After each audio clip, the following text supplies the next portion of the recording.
كيبدا الفيلم ديالنا بواحد الراجل سميتو كريس، وكنعرفوا ان كريس دفع الطلب لواحد الخدمه وخايف يتعطل. وهو غادي يلقى الطريق عمرو ما عندوش منين يدوز، وبسبب انه خايف يتعطل قلب الدوره وكيقلب على شي طريق مختصر. وصل لواحد المحطه ليسونس مهجوره وسول الراجل على الطريق اللي تقدر توصلو لخدمته، وعاود ليه الراجل بان الطريق الوحيده اللي كاينه هي اللي جيتي منها.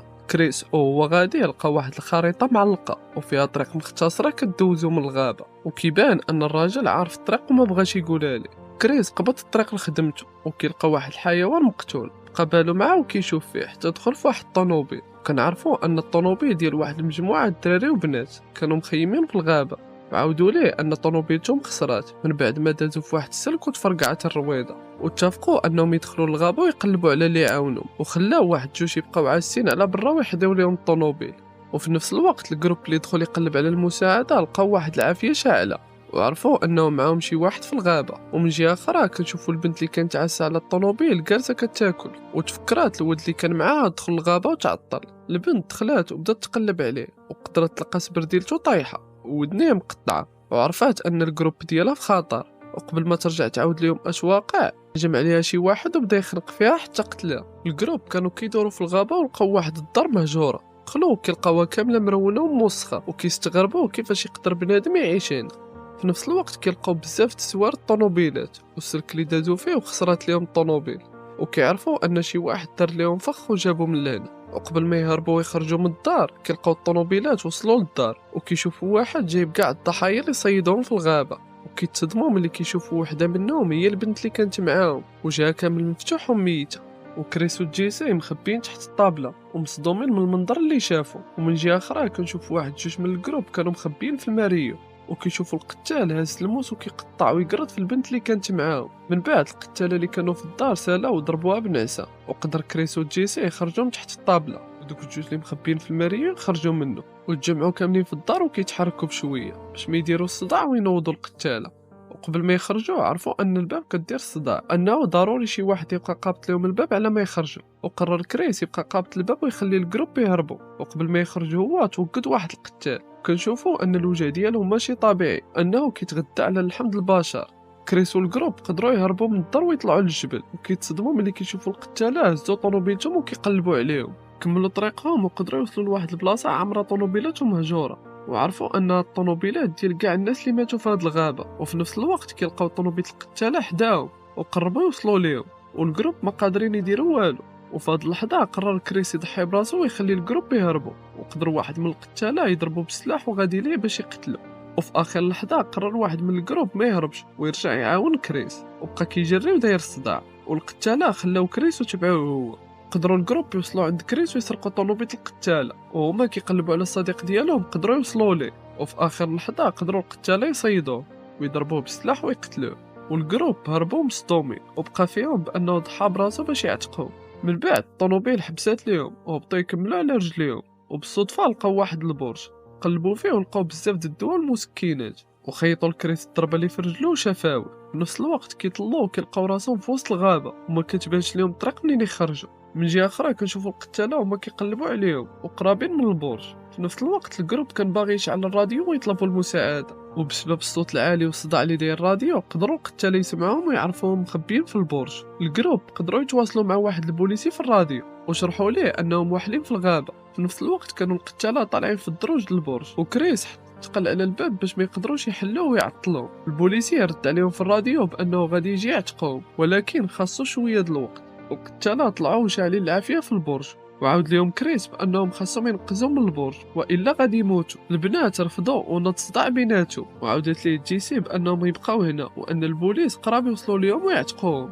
واكد عليها كريس بان قبل ما يوصل البوليس اي كل البرج تحرق، وان هذه هي الطريقه الوحيده باش يبقاو عايشين. من بعد كريس نقز من البرج وقدر يتعلق في واحد الشجره، ونقذت مورا مونيكا وجيسي قبل ما تشعل العافيه في البرج كامل. وكنعرفوهم نقزوا الاقرب شجره للبرج، عكس كريس اللي نقز لواحد الشجره بعيده وبقى كيهدن فيهم كريس ويزعمهم باش ينقذوا ويجيو لعنده. ومن جهه اخرى القتاله قشعوا جيسي ومونيكا وطالعين لعندهم. جيسي قدرت تنقز وتوصل عند كريس، ومونيكا بقات متردده ومخلوعه، وبسبب انها تعطلات قدروا القتاله يقبطوها ويقطعوا ليها راسها بواحد الشاقور. من بعد جيسي وكريس هربوا ودخلوا تخبوا من ورا واحد الشلال، والقتالة دازو من حداهم وما شافوهمش. جيسي عاودت لكريس انها هي السبب في الموت صحابها كاملين بسبب انها تفرقت مع خطيبها ودخلت في حالة اكتئاب، وباش يخرجوها صحابها من هاد الحالة جابوها للغابة تخيم. في الصباح جيسي وكريس خرجوا للغابة باش يقلبوا على منين يخرجوا، وكيكون واحد القتال قريب يقتل كريس بواحد الشاقور، كيهجم عليه ويضربه وكيلوحوه من فوق واحد الجبل. وبالصدفة كريس طاح قدام واحد الطونوبيل البوليس. كريس عيا ما يرغب البوليسي ويشرح ليه اش وقع معاه وطلبوا باش يعاونوا، والبوليسي ما متيقوش وكيسحاب ليه غير كيطنز عليه، وفي نفس الوقت كيضرب واحد السام لعينه وكيقتلو، وكيجي لعند كريس باش يقتلو وعيا ما يقلب عليه وما لقاش، وقرر القتال يهز الجثه د البوليسي وطونوبيلته ويديو من البلاصه المهجوره. وكنعرفوا ان كريس كان مخبي من تحت الطونوبيل باش يتبع القتال ويعرفوا فين خاطف جيسي.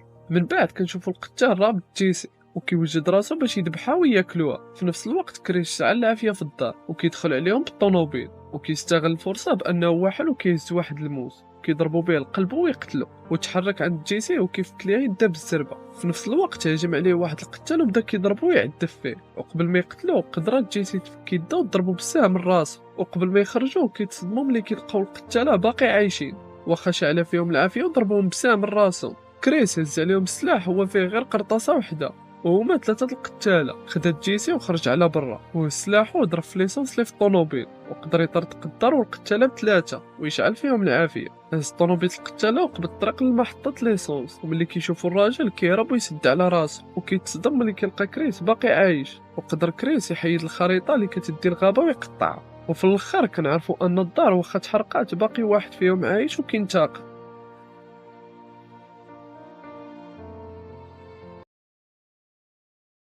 كيبدا الفيلم ديالنا مع واحد البنت سميتها كيم وهي كتهضر مع واحد المدير د المسابقه، وفي نفس الوقت ما كتشوفش واحد الراجل وكتدخل فيه. كتهبط تشوفو كيبقاو اش واقع عليه وكتلقاه مبدل وحوايجو كاملين مقطعين. كنعرفوا انه داير لا فخ. هجم عليها وعطا فوجا وتابعها باش يقتلها ويكمل عليها وهي هربانه وكتطلب في المساعده، وكتفاجأ بقتال وداخر معرض ليها طريقها وقبطها وهز الشاقور ديالو وقسمها على جوج، وكل قتال هز النص ديالو وداه معاه. ومن جهه اخرى كنشوف المدير د المسابقه اللي كانت كتهضر معاه كيم كيأكد على ان المسابقه غادي تكمل، وكنعرفوا ان المسابقه مشاركين فيها 5 الناس، وان اول واحد يوصل لواحد البلاصه محدده في الغابه يربح 100,000 دولار. المشاركين كانوا متحمسين يبداو، وبسبب ان كيم ماتت قرر المدير د المسابقه يبدلها باي واحد. وكنشوف واحد من المتسابقين عيا ما يرغب في صاحبته باش تشارك معاهم في المسابقه، وانه ما تكون عندهم حظوظ كبيره يربح واحد فيهم، وفي الاخر قررت توافق وتشارك في المسابقه. نرجع للمدير المسابقه هو كيزيد يشرح لهم على القوانين واكد عليهم ان الغابه كامله عامره بالكاميرات وكل جوج غادي يكونوا في مجموعه. حيد ليهم تليفونات باش ما يهضروش مع بعضياتهم ويغشوا. في هذا الوقت كان واحد مزير ومشى للغابه وكيغني وفرحان، وكيخرج ليه واحد من القتاله وكيطير ليه راسه. المدير كان غادي يهز الموتور ديالو وكيتفاجئ ان شي واحد باغي يقتلو، وكيشوف القتال تابعو باغي يقتلو، وقدر المدير يدير ليه فخ ويضربو بالموس، وكيتصدم ملي كيلقاه ما اثرش فيه وضربو القتال غيبو. وكنتقلوا لاول جروب في المسابقه واللي هما لارا ونينا، قدروا يدوزو من واحد الواد. في نفس الوقت جاك تنادم مع الحال وقرر انه يخرج من المسابقه بسبب انه ملاحوهم في الغابه وخلاهم يتقاتلوا على الفلوس. من بعد الجروب الثالث والاخر كانوا في الغابه ولقاو واحد اللحم كيتشوى وقرروا يديوه ويتعشاو به. كنرجعوا لارا ونينا وكنلقاوهم وصلوا لواحد الدار، كيدخلوا ويقلبوا وكيلقاو ان الناس اللي عايشين في هذا الدار ماشي طبيعيين وانهم كيتغداو على اللحم د البشر، وكيدخلوا عليهم واحد 3 القتاله نساء، وكنعرفوا ان وحده فيهم حامله وقربت تولد، وقدرات وحده فيهم تقشع لارا ونينا وبالخلعه سدوا على راسهم الباب وبقاو كيهرسوا في الارض وقدروا يهربوا من التحت ودخلوا الغابه كيجريو. بسبب ان القتاله كانوا حافظين الغابه قدروا يصيدوا لارا ويضربوها بشاقور راسها، ونينا مخبيه حدا واحد الشجره والقتال كيقلب عليها. من بعد القتاله قرروا يتحركوا في حالهم، وكان واحد فيهم كيعض وياكل في صباع لارا، وملي سالا لاحهم حداها. كنرجعوا للمدير وكنلقاوه معلق وفاق من الغيبوبه، وكيبقى يعاود ليه القتال باش يوجد راسو وانه غادي يقطعوا طرف طرف ويتعشى به. من بعد ما مضى الموس وسالا تحرك عند المدير باش يقتلو، وقدر المدير يضربو ويدافع على راسو ويهز الموس اللي طاح ليه ويفك راسو، وبقاو مدابزين ومنوضين بيناتهم. وفي الاخر قدر المدير يهز السلاح ويقتلو به. في هذا الوقت المصور كان جالس وعاس ليهم في الكاميرا، والطوموبيل تحركت وغاديه شي بلاصه، وكيبقى يسولو فين غادي عوال على ان صاحبه هو اللي كيصوب. وكيتصدم ملي كيلقاهم القتاله وكيهجموا عليه ويضربوه بسهم لقلبه. من بعد كنشوفوا جاك جالس هو والجروب كيتغداو باللحم، وكنعرفوا ان هاد اللحم ديال كيم اللي قتلوها وقسموها على جوج. جات لعندهم نينا وعاودت لهم كلشي اش وقع معاها، وانهم كاينين واحد القتاله كيذبحوا في الناس وياكلوهم. الجروب تاكد من هدرتها من بعد ما شافوا اللحم اللي كانوا كياكلوه فيه الوشام ديال كيم. دخلوا الغابه كيجريو وما عارفينش فين يمشيو. من جهه اخرى المدير قدر يوصل لواحد الدار ويلقى فيها واحد الراجل شارب، وكيعاود ليه الراجل بان هاد القتاله الاصل ديالهم بشر وحتى هما كانوا كيعيشوا بحالنا، وشرح ليه ان هاد القتاله كانوا خدامين في واحد المعمل طبي، وبسبب واحد الحادثه تقاسوا بالاشعه الكيماويه. وكيسولوا المدير كيفاش هاد القتاله قتلوا كاع اللي في الغابه وخلاو كنت، وكيشوف واحد التصويره ديال راجل شارف هو والقتاله مصورين. في نفس الوقت كيهجم عليه الراجل وباغي يقتلو، وكيعاود ليه بانك انت اللي قتلتي لي ولادي وجا الوقت باش تموت. وقدر المدير يضرب الراجل ويدافع على راسه ويهز واحد القنبله ديناميت ويخشيها في حوايج الراجل. من بعد المدير وجد راسه وتسلح مزيان وقصد الجروب باش يعاونو. من جهه اخرى الجروب تالف في الغابه وغير كيجري. في نفس الوقت خرجوا ليهم واحد جوج قتاله. إلينا كانت كتجري وهربانه من القتاله، ما شافتش واحد الحفره وطاحت فيها، وجاك ما بغاش يهرب ويتخلى عليها وقرر انه يرجع ويعاونها. جاك قدر انه يطلعها من الحفره اللي فيها، وكيلقاو راسهم محاصرين من القتاله وما عندهمش منين يهرب. وفي اخر لحظه قررت جاك وإلينا ينقذوا في واحد الواد، وبسبب الخلعه الجروب تقسم وكل جوج هربوا في جهه. جون وامبر كانوا هربانين وغاديين للمصنع باش يتلاقاو مع جاك وإلينا، وبالغلط جون عفط على واحد الفخ وبقى معلق، وبقات امبر كتحاول تعاونو تفك الحبل وصدقات حتى هي عفطات على الفخ وبقات معلقه هي وجون. قدر واحد القتال هو ولدو يلقاهم معلقين، وبقى كيعلم ولدو كيفاش ينيش ويقتلو. وجون كيعترف لامبر انه كيبغيها وانه ندمان حيت ما اعترفش ليها من قبل. وفي وسط الهضره ضربوهم القتاله بسهم وقتلوهم. وقدرت جاك وإلينا يوصلوا للمصنع وكيتسناو جون وامبر وما عارفينش انهم صيدوهم القتاله وقتلوهم، وان هذا المصنع لا يدخلوا يتخباو فيه هو في الاصل مجمع ديال القتاله، وكيقتلوا فيه الضحايا اللي صيدوهم وكيطحنوهم في الماكينه. من بعد جاك وإلينا دخلوا للمصنع وبقاو كيقلبوا على شي تليفون باش يطلبوا المساعده. ووصلوا لواحد الكراج عامر طونوبيلات وكيتصدموا ملي كيلقاو طونوبيل جون وكيشوفوا فيها المصور كيطلبوهم يعاونوه. جاك دخل ولقى انه غير فيديو مسجل وان المصور ذبحوه القتاله وطيروا ليه راس. في نفس الوقت كيهجموا عليهم القتاله وكيديو جاك ويربطوه ويبقاو يعذبوا فيه. وإلينا جلسوها معاهم في الطابله وكيوكلوها بزاف منا، وكنعرفوهم طيبوا الراس المصور وكيتعشاو به. في نفس الوقت كنشوفوا المدير وصل للمصنع ودار صداع باش يفرق القتاله ويبقى يصيد فيهم. من جهه اخرى كنشوفوا القتاله سمعوا الصداع وقرروا انهم يتفرقوا ويقلبوا. قدر المدير يصيد واحد القتال صغير ويضربوا بسهم فيه الديناميت، وفي اخر لحظه جاب با باش يعاونو ويحيد ليه السهم قبل ما يطرطق. وفي الاخر قدر يطرطق الديناميت في القتال وولدو. والى رجعنا بالسما اللور نعرفوا ان هذا القتال وولدو هما نفسهم اللي قتلوا جون وامبر في الغابه.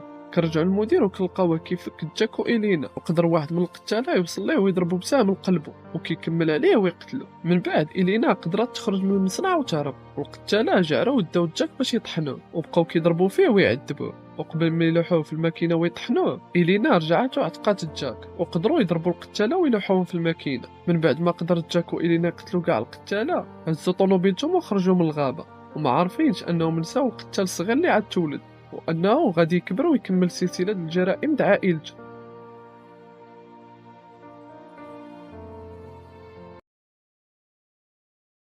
كيبدا الفيلم ديالنا بواحد 4 الأصدقاء مخيمين في الغابة ومدوزين وقيته زوينة مع بعضياتهم. في نفس الوقت خرج ليهم واحد القتال وضرب البنت بسهم من راسها وقتلها، وصحابها مخلوعين وما عارفينش اش واقع ودخلوا الغابة كيجريو. القتال مشى يكمل عليها وياكلها، وواحد كان راجع وهز الحطب وكيبان عليه ما عارف والو. القتال استغل الفرصه وضربو بسهم لكتفو وبقى تابعه وكيقلب عليه في الغابه، وفي الاخر قبطو وضربو بواحد الرمح لراسو وقتلو. من جهه اخرى كنشوفوا واحد باقي كيجري في الغابه وبالغلط عفط على واحد الفخ وقسمو طراف. ومن بين هاد 4 الاصدقاء اللي دخلوا الغابه قدرت غير اليكس تهرب من القتاله وتخبى. من بعد كنتقلوا لواحد الحبس كبير عامر بالمجرمين والقتاله، وكنشوف واحد جوج كيهضروا مع بعضياتهم واللي هما فلويد وتشافي، وكنعرفوهم دابزين وحتى واحد ما كيحمل الاخر. ومن جهه اخرى كنشوفوا البوليسي والتر كيعاود لصاحبو نيت بانهم جاتهم اوامر باش ينقلوا واحد 5 المجرمين من الحبس بسبب انهم ساقوا الخبا باغيين يهربوا. البوليس تجمعوا وكيهضروا بيناتهم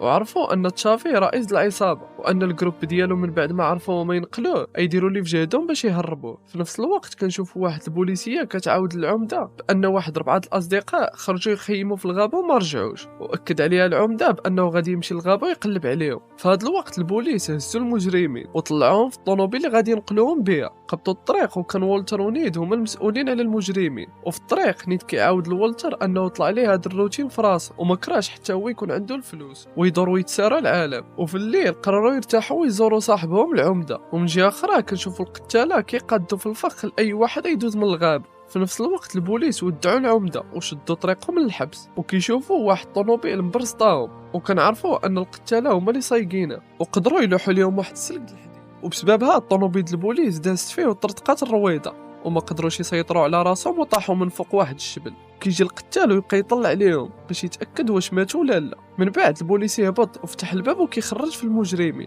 وقدر تشافي يضرب البوليسي ومع بغى ياخذ ليه السلاح كيلقى البوليسي هاز عليه السلاح ومهددو.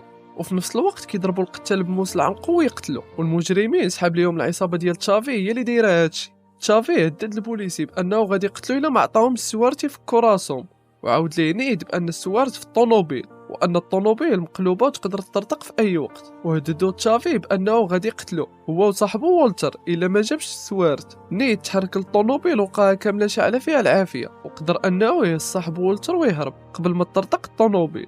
نيد رجع وعاود لتشافي انه عارف واحد البرج في الغابه وانه فيه بزاف الحوايج اللي يقدروا يعاونوهم، وقرر تشافي ما يقتلوش ويديه معاه. وهما في الطريق هجمت عليهم واحد البنت وبغات تقتلهم، وكنعرفوا ان هاد البنت هي اليكس اللي هربت من القتاله وتخبات. وقدر نيد يهدنا ويعاود ليها انهم براسهم واحلين، وشرحت لهم اليكس بان الغابه عامره بالقتاله وانهم قتلوا ليها كاع صحابه وكلاوهم. كملوا طريقهم من البرج ولقاو واحد الطوموبيل مقلوبه، وتشافي هدد البوليسي باش يمشي يقلب في الطوموبيل ولا يقتلو، وخايف لا يكون شي واحد داير له نفخ. البوليسي يدخل وقلب ولقى واحد الفردي وهزو عطاه لصاحبه والتر. وتشافي لقى واحد السيكان عامرين فلوس وعيط للجروب كامل وجمعوه وهددوهم باش كل واحد يهز 2 سيكان الفلوس. وبسبب ان والتر مضروب في يده وما قدرش يهز سيكان الفلوس وبغى يغدر تشافي ويقتلو، ولقى السلاح خاوي وما فيهش القرطاس. وقرر تشافي انه ما غاديش يرحمه وهز السلاح وقتل به البوليسي. كملوا طريقهم وكانت اليكس غادي تعفط على واحد الفخ وتموت، وقدر البوليسي يعتقها في اخر اللحظه.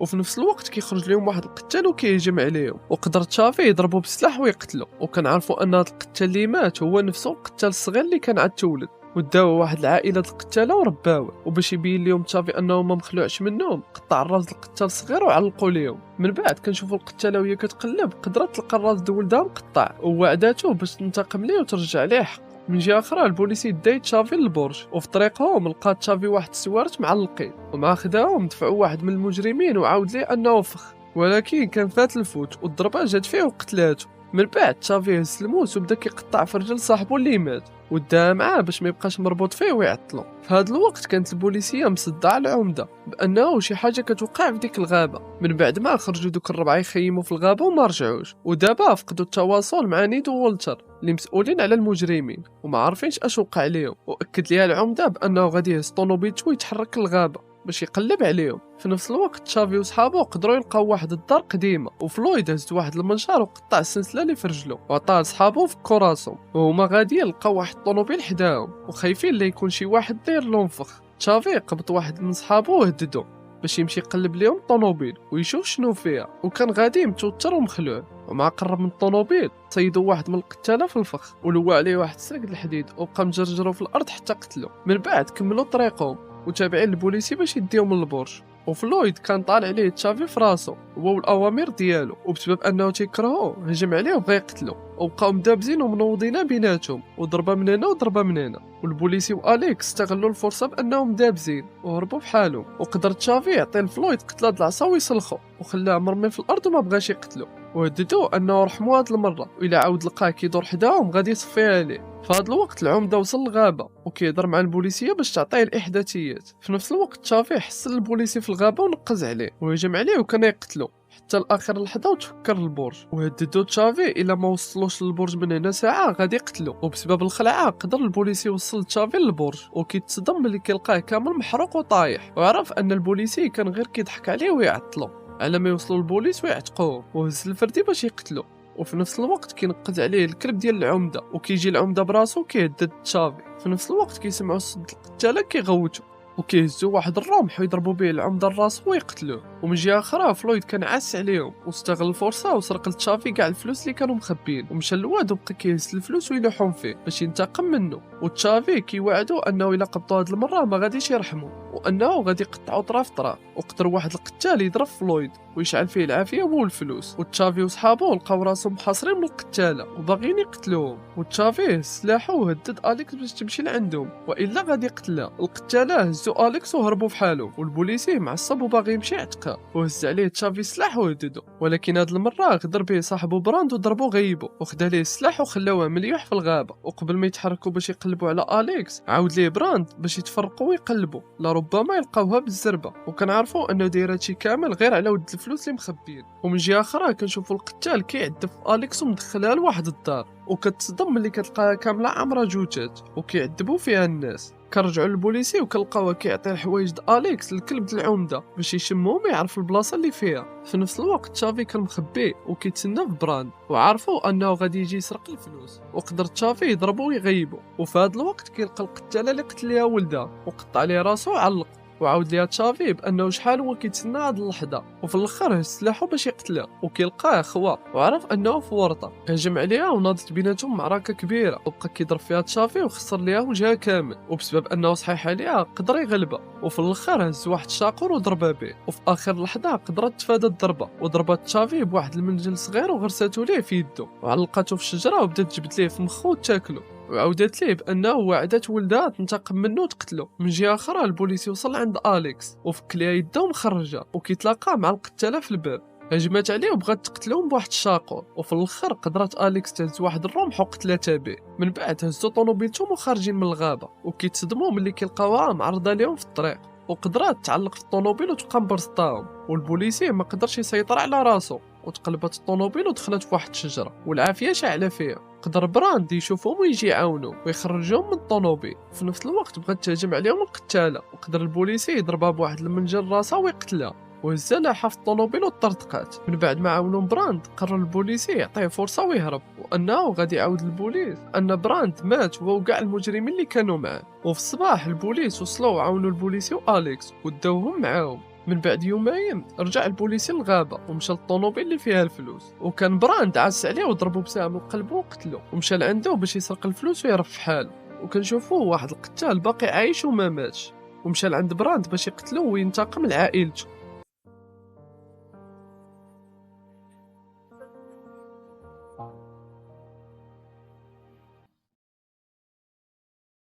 كيبدا الفيلم ديالنا في سنة 1974 بواحد السبيطار كبير عامر بالحماق والمجانين، وكنشوفو الطبيب براند كيعرف الدكتورة جديدة على السبيطار وكل جهة باش مختصة، وهما ماشيين قبضها واحد من شعرها وطلقها. وكنعرفو ان دا ليها الفلين اللي في شعرها وحتى واحد ما رد معاه البال.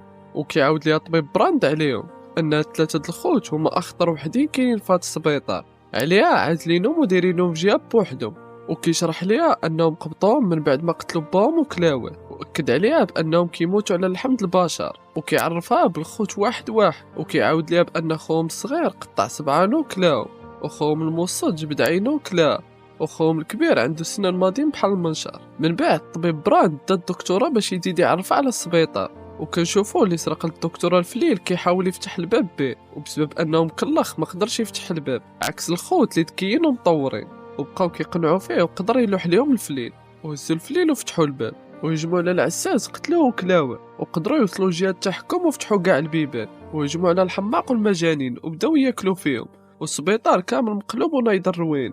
وقدروا الخوت يوصلوا للدكتوره ويقبضوها، وبقاو كيعذبوا فيها ويضربوها بالضو حتى قتلوها. وفي الاخر قبضوا الطبيب براند وربطوه بواحد السناسل وخدموا الماكينه وبقات تجر وتجبد فيه حتى قطعوه كل طرف جهه. من بعد 29 عام كنشوف واحد المجموعه الاصدقاء خارجين ومستمتعين بوقتهم، وكانوا متفقين انه قبل ما يطيح الظلام يخيموا ويباتوا في الغابه. وبسبب العاصفه القويه والبرد اللي كان قرروا يمشيو للسبيطار ويباتوا فيه، وما عارفينش ان السبيطار مهجور ومستحوذين عليه القتاله. الجروب دخلوا للسبيطار ولقاو الضو مقطوع وشعلوا العافيه وبقاو مضويين بها وجالسين مجمعين مع بعضياتهم، وشويه جاهم الملل وقرروا يقلبوا يشوفوا اش كاين في هذا السبيطار، ودخلوا لمكتب المدير ولقاو كاع الملفات د الحماق والمجانين والملف ديال الخوت اللي قتلوا باهم وكلاوه. في نفس الوقت كنشوفوا القتاله راجعين للسبيطار وهما مصيدين شي واحد. كنرجعوا للجروب وهما كيقلبوا في السبيطار سمعوا شي صوت غريب جاي من واحد الجهه، وقرر واحد من الجروب سميتو فيني يمشي يقلب ويشوف اش كاين، وبقى كيهضر معاهم ويعاود لهم انه ما كاين والو.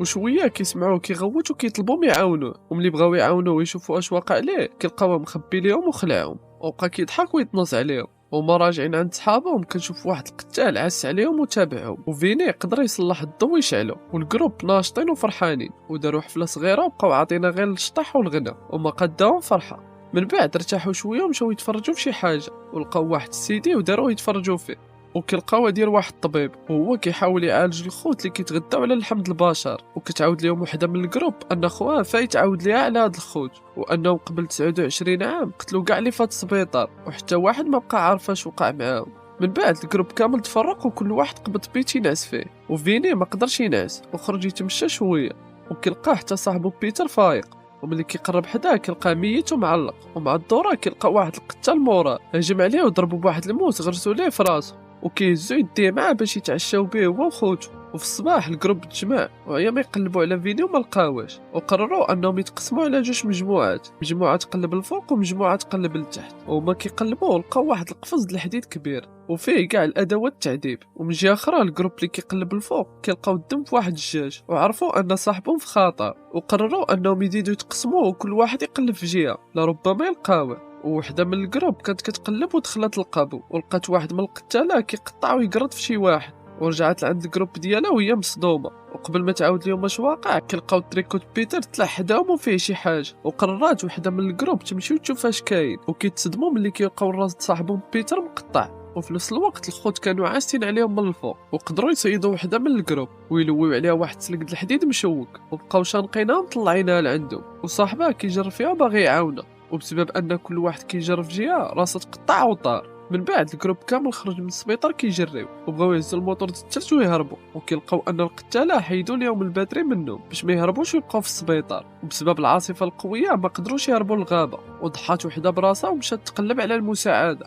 والجروب عرفوا ان الحل الوحيد اللي عندهم هما يدخلوا ويتخباو في السبيطار. دخلوا وبداو يهضروا ويتناقشوا بيناتهم وداروا خطه باش يهبطوا للقابو ويمشيو للقفص د الحديد حيت عامر بالسلاح ويقدروا يدافعوا على راسهم به. وقرروا انهم يتقسموا على جوج، النص يبقى هنا والنص الاخر يهبطوا يجيبوا السلاح. وهما في طريق القابو شافوا واحد القتال وتابعهم باغي يقتلوهم، وقدروا انهم يوصلوا للقفص د الحديد ويتخباو، وداز القتال من حداهم وما شافوهمش. ومن جهه اخرى الجروب اللي مخبي الفوق كيسمعوا الدقان في الباب، ومع كتقرب وحده من الباب كيكون القتال يقتلها بواحد المنشار ضده. في نفس الوقت الجروب اللي لتحت تسلح وراجع، وهما في الطريق القتال خطفوا واحد فيهم وما ردوش معاه البال. من بعد ما وصلوا عند الجروب ديالهم عاد كيعرفوا ان صاحبهم دانيال تخطف، وعرفوا انه فات الفوت وان القتاله يكونوا قتلوه وكلاوه، وكنعرفوا ان دانيال باقي عايش، والقتاله كيقطعوا في البطاطا والبصله باش يديروه في الفران ويشويوه. وصحابو سمعوه وقرروا انهم يخرجوا ويحاولوا يعتقوه، ولما وصل صاحبو لعنده لقاه جبدوا ليه كرشو وقتلوه. من بعد تجمعوا وقرروا ينتقموا لصاحبهم دانيال، وهجموا عليهم وبقاو كيستدرجوا فيهم لواحد البيت، وقدروا يدخلوهم لواحد البيت ويسدوا عليهم.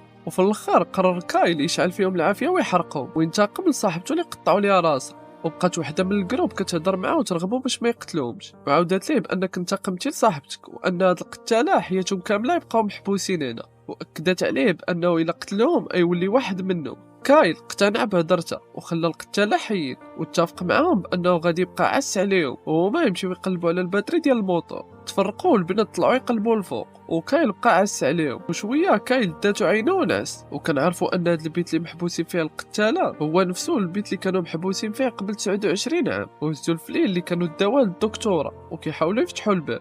من بعد واحد البنت من الجروب كانت راجعه لعند كاي باش يتبادلوا تولي هي اللي عاسه على القتاله، وكتصدم ملي كتلقى الباب مفتوح وكايلو القتاله ما كاينينش. ورجعت لعند صاحبتها وعاودت لهم اش وقع، وهما كيهضروا هجم عليهم واحد القتال وجهو كان كامل مغطي، وقبطوه وبقاو كيضربوا فيه بالموس حتى قتلوه. وملي جاو يشوفوا ليه وجهو لقاوه صاحبهم كايل، وهما مصدومين وما متيقينش بانهم قتلوه. من بعد القتالات جمعوا وتابعين البنات باش يقتلوهم ومحاصرينهم من كاع الجوايه. والبنات دخلوا لواحد البيت وسادين على راسهم، وعرفوا ان الحل الوحيد اللي عندهم هما يهربوا من الشرجم، وبسبب العاصفه القويه اللي كانت خاصهم يحفروا ويحيدوا الثلج. وكانوا القتاله كيهرسوا في الباب وباغيين يدخلوا، ومن جهه اخرى البنات قدروا يحفروا ويبقاو يخرجوا واحد مور واحد. والقتاله هرسوا الباب ودخلوا، وكانت وحده من البنات ما قدراتش تخرج بسبب ان البلاصه ضيقه ورجعات، وكان القتال موراها وكيتسناها بواحد المنشار ضده. والثلاثه د البنات اللي بقاو هربوا ودخلوا للغابه وتابعينهم القتاله بالماطر ديال الثلج. وبسبب ان وحده فيهم كانت مضروبه في رجليها قبطاو واحد القتال وقتلها بالموتور ديال الثلج.